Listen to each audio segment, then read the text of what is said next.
It's another Thursday, and I'm here with Dr. Andy Combs, my good friend, my confidant, my teacher, and I'm so grateful that we can share. Today, we were talking about an hour or more. We've been talking about consciousness and conscience, the divine principle and the relationship of the original mind. How does these three things connect? And we were talking about the third dimension, fourth dimension, and fifth dimension. And I would like to Dr. Combs to explain a little bit more about it, because he added something to my consciousness that God really does not dwell in dimensions. God is not a fifth dimension or fourth dimension or third dimension or one dimension. God is beyond dimensions. So you called it, what would you call it?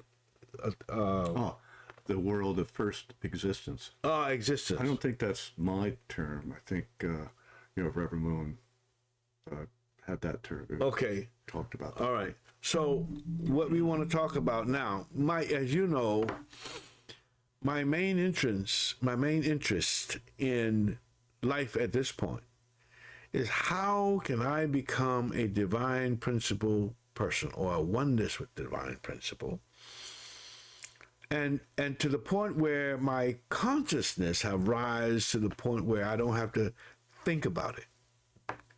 It becomes a part of me, the oneness with me. In the principle, it is taught the direct dominion, which I seriously do not like, because direct dominion simply means to me something control. Somebody's trying to call me. That means control. No one in America that I know of likes to be controlled. We like to have freedom to choose. God gave us the freedom to choose. So rather than saying direct dominion, I'd rather say direct oneness, a oneness with God, a oneness with the principle, because God is the principle, because God is one with the principle, with the divine principle. There's all kinds of principles that do all kinds of things, but a divine principle brings in the element of eternalness. Before there was before there was a beginning, there was the divine principle, and there was God. So we have named a lot of things that happen to us over time. Oh, that's God, or that's angels, or that's the spirit world, or that's this or that and the other. And what I want to talk about today, that divineness that we're looking for, should we just depend on a spiritual, religious dogma relationship, or should we find it through a mechanism that can guide us through these levels of dimensions, or oneness, or consciousness, to understand how to become one with the principle itself? So we had a long conversation, and you're getting the benefit of what we talked about earlier, right? I hope so. Go ahead. Religion, I think, I don't know the exact origins of the word, but I think it has to do with like if you have ligature within you, that's a connections. And Ligature? Mean, ligatures, like ligaments. Okay. They're connections of the muscle to the bone. Right. Religion is an attempt to re-ligate, reconnect. Right.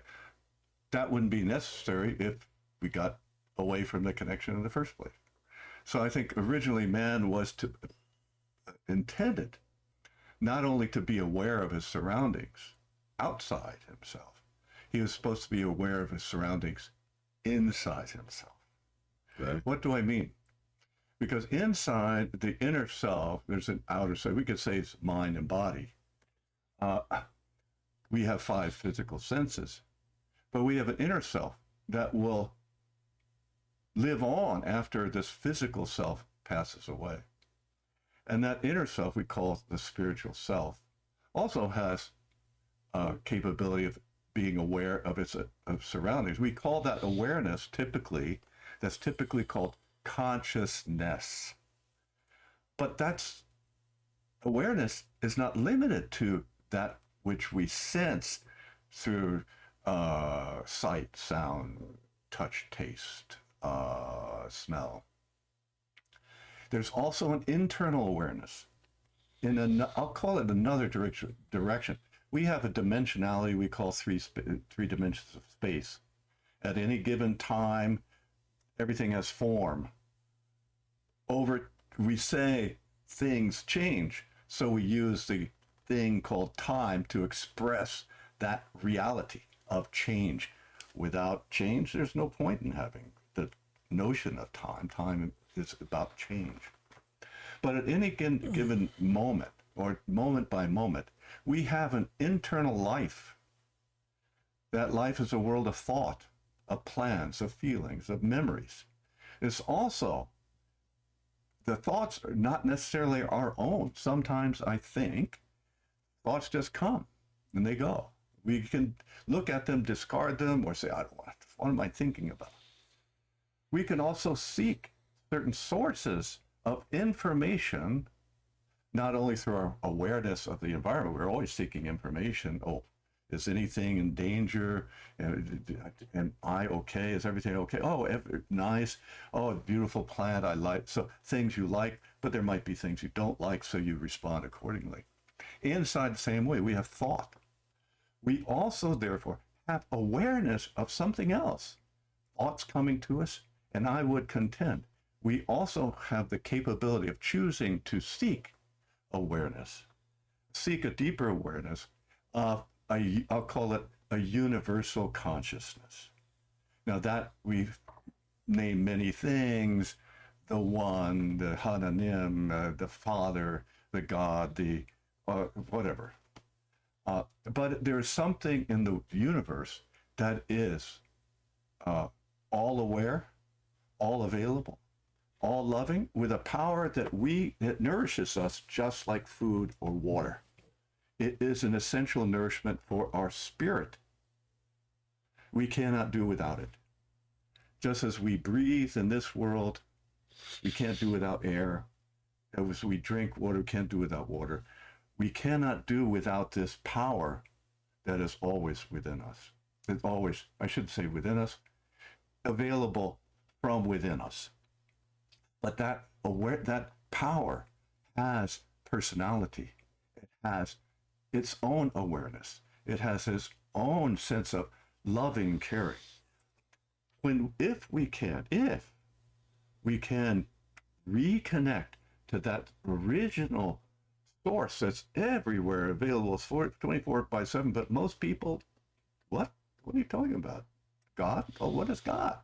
So you go through religion to try to get at that place where you can reconnect to that awareness and become the true man, the divine man. But that's a process. You have to learn. And it's very difficult because most of the reality of humanity is not there. Even the religions religions are built around people who were aware of and had a connection or interaction with an inspired individual, a Jesus, a Muhammad, a Siddhartha, a Lao Tzu, Confucius. They had direct connection with these people who are trying to transmit what they are experiencing in their thought, in their awareness, to these universal principles, universal awareness, trying to transmit to others through the words and through the deeds that they do. The words and deeds are imperfect because they are limited. They have limited capability of transmitting those thoughts. So the religions and the worlds around these inspired individuals are themselves imperfect. Therefore, we should always try to seek deeper, seek to the original source that they were all connected to. So religion shouldn't just focus on a person that was the source. You should seek the source itself. So religion is a stepping stone that can help you get to the source. So I would say we need to become aware. There's something called metacognition, aware of our own thoughts, not to just respond in kind if it's something nasty and be nasty back, but how I need to choose how I respond. And that choice should, I hope, we all hope, be by habit, and that takes training and experience, to consult or be aware of how would that universal consciousness respond to what I'm thinking and what to do, say, and do. Oh, would he be happy with that? Would you be happy with that memory? So if you can turn that over before you say, then you have greater control. And then you don't live with regret trying to overcome that mistake when all that time you could have been used to go higher and higher. You're trying to just dig yourself out of a hole. So to be able to look at your thought, seek that awareness of that universal consciousness that is always there, even if you have to go through religion, psychology, step by step, you can get there. And if we can embrace others, be aware and conscious of others' needs, then that is a way to boost ourselves up that cliff or up that hill. We're going up if we're concerned for others and the impact we have on others, thoughts, words, and deeds. If we forget that, we're going down the hill. We want to go up the hill higher and higher. Thank you. What if that last point that you made is so powerful? Everybody wants to go up. But what if the concept of up should be the concept of down? For instance, if I want to go up, I have to go down and pick you up first. Oh, that's a good idea.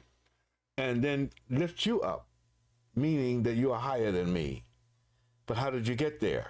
You got there because I pushed you up ahead of me. And in doing so, not my position or title rises, but my consciousness rises. A higher level of understanding or image and likeness of God. What is the image and likeness of God? Does that mean I walk around with a beard and a long white robe, or I speak a certain eloquent way? Or does it mean that I'm always looking out for something to be greater than myself and trying to help that to become greater? I think that's the reason why when I was in Israel, Jerusalem particularly, and I got the revelation about how to create this magazine, I asked, what shall I call it? And his voice said, it shall be called The Kingmaker.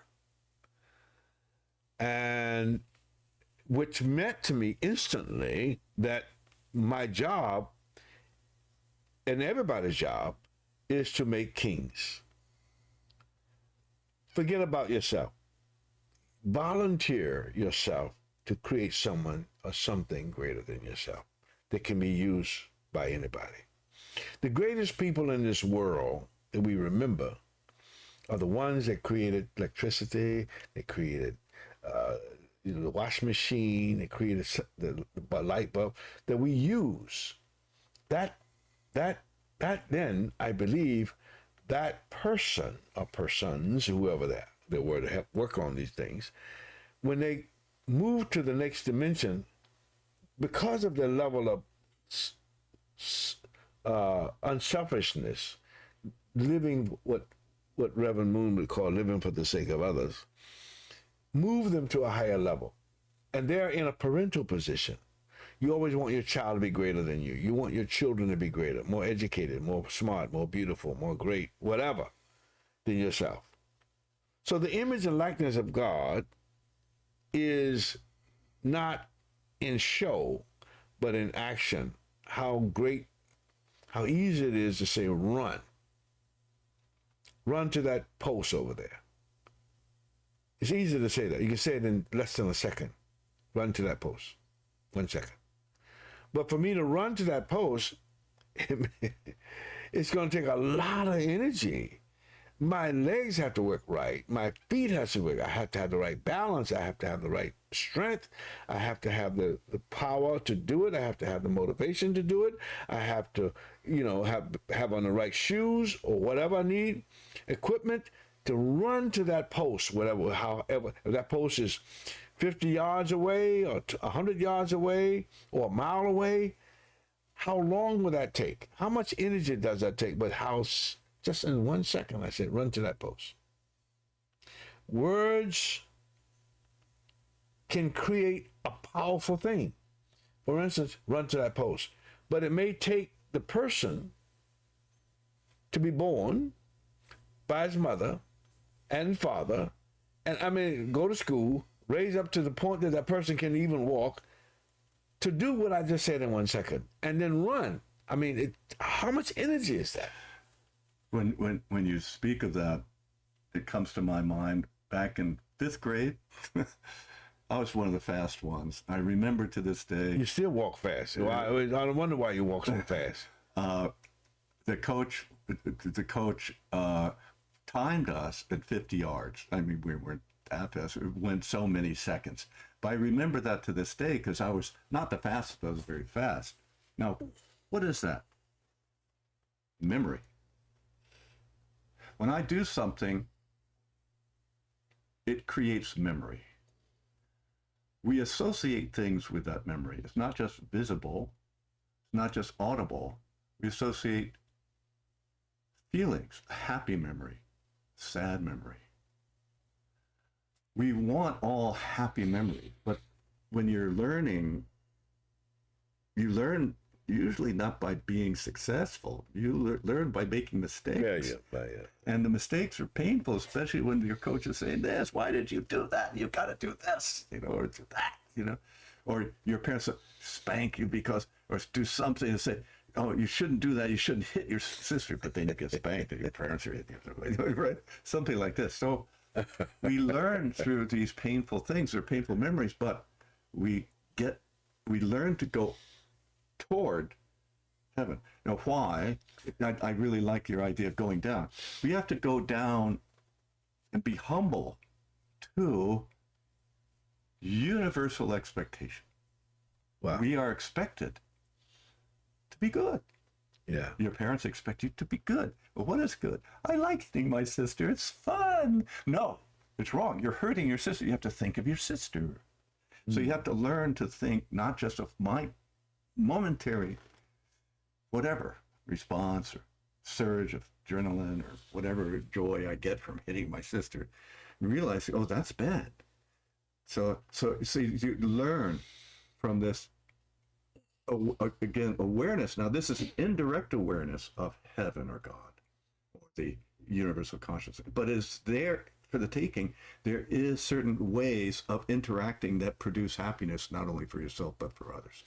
How about, and so when we're humble Yeah. to that kind of implicit covenant or expectation, then that's when we can rise. but to the point that we were talking about in the beginning, consciousness, conscience, and original mind. So to this point, you gave the example of the boy wanted to beat up on his sister, and the parents corrected him. That's in everything in life. Then the conscience is invoked by the parents to say you shouldn't do that. So next time you do it, you know it's wrong. But without that conscience from the physical parent helping you to understand that, you cannot rise to a higher consciousness. And then where is the original mind concept comes from that is spoke about in the divine principle teaching? What is that? What is the original mind? Could you explain about that? I can take a crack at it. It's what the way I see it. I don't know if it's accurate to the way Reverend Moon sees it. But my understanding is there's consciousness which has which is not directly related to conscience, even though it sounds like a similar thing. Conscience and original mind. Conscience and original mind are this aspects of this internal awareness that goes in a different direction than the space around you. It is always kind of monitoring, the conscience always monitoring you and say don't, okay, do, good, don't. You know, it is right there, kind of on top of your thought and your words and deeds, reflecting, causing you to reflect. But behind your consciousness, in this internal dimensional direction, I would say it's like perpendicular, if you could imagine it, to like if you have a plane, and that's our world in space and time, it's like this direction, vertical. But it's not up there, it's in there. And in that direction, you can become aware of things. Consciousness is, I think, is more developed from the world, the culture, the family, the parents, your siblings, your experience. You're touching that iron and realize, oh, what an idiot. It hurts. You never do that again. So it's all these things are kind of, I think, is from the interaction with your environment. But there's something behind that that is innate, where you receive unconsciously, without even any awareness, love, support, something, energy. It's real energy that's coming in. We're not even aware of. Maybe Carl Jung would have something to say about it in the unconscious versus the conscious awareness, but there are things going on that we're not aware of at the moment. But behind the conscience is the original mind, which was, I think, I suspect, there for this higher dimensional sense. Higher dimension, not the five senses of the spirit, but a sixth sense, a higher sense. That is a direct line to the universal consciousness. Direct. So that's supposed to always be there. Somehow, something came along and cut that somehow. I don't even understand why it got separated. Maybe because the conscience always was educated wrongly, because the parents couldn't know the truth, couldn't educate properly. The environment was all clouded and messed up. So you learned messed up things and you couldn't find your way. So the original mind was intended to be there so that innately, without any experience, you just know something's right, or you just know something's wrong. It's innate. So that's like a child. Let's try to bring this to the point where the original mind, the consciousness, and you just also invoke one other word, like unconscious. It happens just automatically. When a child is born, automatically, when that child is born, they do this inhale. How do they know to do that? And their eyes blink like this. How do they know to do that? And they instantly, if you take the child and put it to the mother's breast, the child already knows how to nurse. It just, so those three things, knowing how to inhale, knowing how to breathe, knowing how to blink your eyes, knowing how to nurse, is that connected to the original mind? It can't be connected to the consciousness, because you have no consciousness at that point. So I'm trying to put those things in order. Okay. The original mind higher than the consciousness, and then the conscience is the basic horizontal way of life that you have to live with other folks and understand how to take care of people. Okay. Say a baby, it has consciousness. It has awareness. That's how it knows to blink and knows to suckle. But is that the original mind? That's what I'm trying to ask. I would say no. I would say that the baby has a physical mind. We say there's a physical body. we say mind and body. You gotta write What is this what down. is mind? I'm gonna write this down. There's a physical self and a spiritual self. The physical self seeks food, water, safety of the body, protection, seeks sleep, seeks to relieve itself of the physical stimuli, like I have too much urine, so I pee. I have too much poop, so I poop. So these are the physical aspects. We get up in the morning, we're breathing all the time. That's part of the physical mind. The breath, physical mind, automatic. Don't have to think. Just it does. And it's, you call it instinct. It's something the body itself causes to happen. Why? To live. The body wants to live. Spirit also wants to live. The body wants to live. The spirit wants to live. The spirit must live by thoughts, words, and deed, and the this conscience and the original mind. So gradually over time, through the thoughts, words, and deeds of the baby, and then the child, little by little, little by little, it becomes less and less dependent upon the environment for the parents for nourishment and protection, and eventually and starts to incorporate others into their interaction and learning properly through conscience, but there's certain innate aspect, the original mind, that it just knows it shouldn't do certain things. It really shouldn't be taking the insect and squashing it. It just sometimes kids don't know. I didn't know. I used to take magnifying glass, right? It's awful when I think about it, but I like to do that. So the kids maybe don't know, don't have this connection to really treasure all the environment around them, treasure their parents, treasure their siblings. That, I think, is part of the original mind. This sense of treasuring the inner mind, treasuring the body, treasuring like this temple where we live in and grow in and learn to become divine. Right. So let's name that. The original mind is give too much, in my opinion, to think about, and also it's very limited in the other point. Let's name it what it is. Let's name it the divine mind rather than the original mind. With the divine mind, well, we can name it the divine original mind. I think the word divine has to go there because it's beyond thought. Because these things that you just explained, a baby breathing, blinking eyes, not a thought. They don't think about that.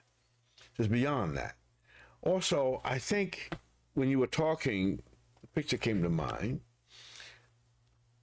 When Adam and Eve fell, they fell below the animals. I often wonder, what does that mean? What does that mean to be lower than the animals? It means that the animals are living within their divinity. I don't even know if you want to say that or not, but they're living within their purpose. They're not trying to be, a monkey is not trying to be a giraffe. Or they don't want to copy a giraffe or be like a giraffe. They just be a monkey. And they do what monkeys do. They have a sense of understanding when to mate, when not to mate, when to go in the shelter, when to eat, when not to eat. How is that possible? A tree doesn't have a brain, but it somehow knows it's a tree, and it works like a tree. It develops itself as a tree, and it does not try to be anything else but a tree. Now, you can influence that tree. If it's a apple tree, they've also figured out how to put draft in that tree, orange or plum, and it can produce both fruits. But in any case, the original plan for that apple tree or that tree is still doing what it was supposed to do as it was designed to do, what it was created to do. So that's a part of that divinity, the creation of that thing or person or animal was created in that way. Only human beings can be something else or try to be something else. I think you can still only be a human being no matter what you try to be. You might want to act like a monkey, but you're still a human being. But anyway, that's a lot to digest. There's one thought that comes to my mind when you say that, we fell below the animals. I like to say, well, even a dog knows its master. We don't. That's what, okay. Cool. We don't know our absolute, we don't know who to rely on, who to seek for our life. We go to our parents for a period of time, but we are ignorant. Really, we're in a state of ignorance, lack of awareness, and therefore we make all sorts of mistakes because of lack of awareness, lack of understanding of to whom we really belong. We belong originally in our original mind, or you can say divine, to God, the heavenly parent, the universal loving consciousness. So we need to learn to seek that. And when mankind fell, that was lost. That therefore religion has its purpose, but religious wars divide us because we still are centering on what people said, not what God is saying. Not the universal consciousness, what people said it was. No. So seeking that original source, the only hesitation I say to call things divine is that in the original family, everything was to be divine, so divine has no special meaning. All is divine, so why do you call it divine? It just is. And it has true value and great value. But we in the fall, having fallen, the mankind having fallen, wow, there's divine, special. No, it should be ordinary.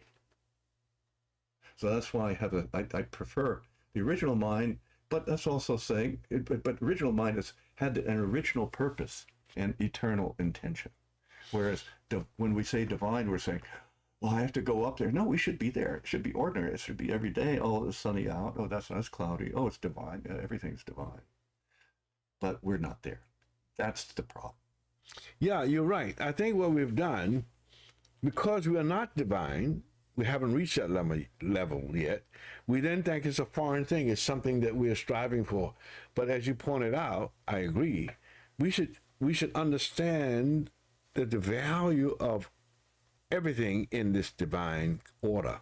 Thus, because it's the highest level, we would treat it so. I would Got my vote. Yeah, right?